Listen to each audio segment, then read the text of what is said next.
Nasa 10 milyong pisong halaga ng mga tanim na marijuana ang sinira sa Sulu. Nahulikab naman sa Sorsogon City ang dalawang motorsiklong tila nagkakarera na inirereklamo na ng mga residente.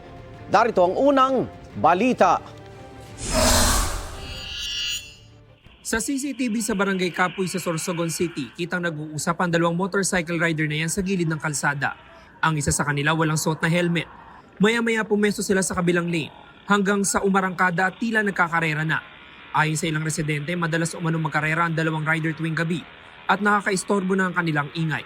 Sabi ng barangay, ipapatawag na ng Land Transportation Office ang dalawang rider. Sinira ang nasa mahigit 10 milyong pisong halaga na nakumpiskang tanim na marijuana sa Sulu nitong Martes. Kasunod nito ng pagsalakay ng mga taga-Philippine Drug Enforcement Agency, pulis at sundalo sa isang taniman sa barangay Mashid, Punhungan, sa bayan ng Kalingalan, Kaluwang. Nakatakas naman ang mga nagbabantay sa taniman nang makatunog sa operasyon ng mga otoridad. Pinaghahanap na sila ng pulisya. Ito ang unang balita. James Agustin para sa GMA Integrated News. Igan, mauna ka sa mga balita, mag-subscribe na sa GMA Integrated News sa YouTube para sa iba't ibang ulat sa ating bansa.